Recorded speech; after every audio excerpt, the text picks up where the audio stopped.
Hey everyone, welcome back to the 1001 Business Problems Solved with Microsoft Teams podcast. I'm your hostess, Annie Rind, and every Monday I try to give you something you can actually use without turning your brain into oatmeal with an hour-long ramble. Before we get into today's episode, I want to start with a thinking model that became well known in technology circles through Peter Thiel, a Silicon Valley entrepreneur and investor best known as a co-founder of PayPal. He used this model to describe how people think about the future, innovation, and big technological shifts. But what I like about this model is that you don't need to be anywhere near Silicon Valley to understand it, because every leader already thinks this way, whether we've ever put words around it or not. It's a simple matrix. For squares, a vertical axis and a horizontal axis. You've seen some version of this your entire career. On the vertical axis, imagine optimism. As you move up, optimism increases confidence, belief, and a sense that things can realistically get better. As you move downward, you get skepticism, doubt, and sometimes frustration. On the horizontal axis, imagine focus. On the left are vague, fuzzy impressions, gut feelings, and ideas that feel true but aren't clearly defined. As you move to the right, thinking sharpens. Problems become specific, targets become clearer, and decisions feel more grounded. So now you've got 4 squares. Up is optimistic. Down is pessimistic. Left is vague. Right is focused. I want you to keep that grid in your mind, because what I want to walk you through today is how moving clockwise around those 4 quadrants to the top right is optimal for leveraging Copilot. Not overnight, but over time. And the faster you move to the upper right quadrant, the faster you'll see your organization get traction with Copilot. And understanding this rotation explains why AI feels like a breakthrough to some leaders, a distraction to others, and completely overwhelming to many who honestly want it to help. So let's start in the lower right quadrant. This is focused pessimism. These are leaders who aren't vaguely skeptical. They're specifically skeptical. They tried AI. They aimed it at real work, real questions, and real decisions. And what they got back didn't feel reliable. If you're leading people or making decisions, that's not mildly annoying. That's dangerous. So they land here thinking, AI can't help me, and they can usually tell you exactly why. It misunderstood their operation. It missed context. It sounded confident and still missed the mark. And here's the important part, they're not unreasonable. Copilot doesn't magically understand your organization. It understands what your organization actually writes down.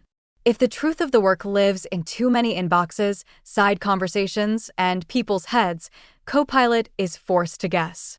Focused pessimists aren't anti-AI. They're anti-guessing. Now we rotate clockwise into the lower left, vague pessimism.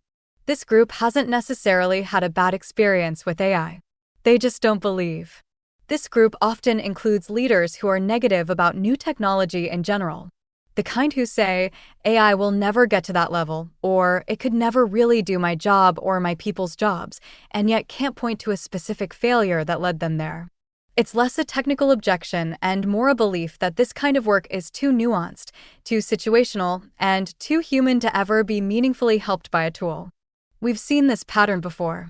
These are often the same folks who, back in the 1990s, we're saying, who would ever order something online when you can just walk down the street and buy it off the shelf?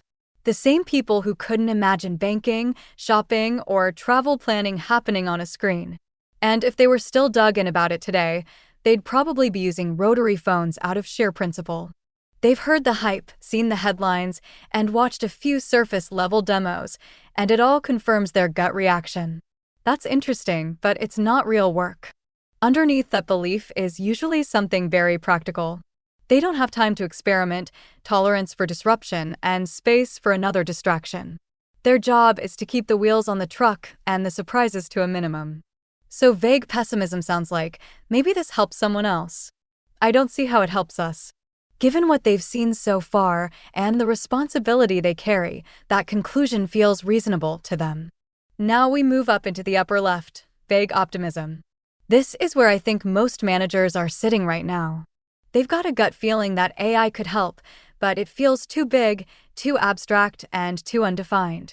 They don't know where to start. So they do what conscientious leaders always do. They try to learn the tool the right way. They watch videos, read tips, and experiment with prompts. And instead of feeling clearer, they feel more overwhelmed because now they see how much is possible and they want it all. This is where analysis paralysis sets in. They can feel potential, but they can't pick a starting point, so they just freeze in place. This is also where AI adoption dies in a lot of organizations, not because people are resistant, but because they're overwhelmed by all the possibility. Now, let's rotate into the quadrant in the upper right. The quadrant that gets stuff done, focused optimism. Focused optimism isn't loving AI. It isn't being impressed by features. It's choosing one real problem that's already costing the organization or the individual time, clarity, or energy, and then aiming Copilot right at that issue. This is the shift from learning software to solving problems. From using a floodlight to using a spotlight. Instead of asking, what can Copilot do, you ask, where do I chase updates? Where do employees spend a lot of time doing busy work? What repetitive reports do I have to dig through? Because the real value of Copilot shows up when it helps you get oriented quickly and then drill into what matters without having to assemble the story manually every morning. And I want to add a quick but important side note here because this part matters more than most people realize. Copilot will usually do a pretty good job trying to help you, but it can only work with what it can see. That means if the real work of the organization, the decisions, the updates, and the handoffs isn't written down clearly by the people doing the work, Copilot is forced to fill in the gaps. When that happens, answers can be incomplete.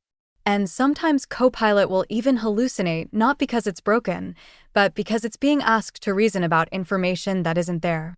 This is why we spend most of our time helping organizations structure their information, capturing work and decisions in sound, shared places so Copilot has something solid to reason against. Once such a foundation is in place, learning how to use Copilot tends to be the anticlimactic part.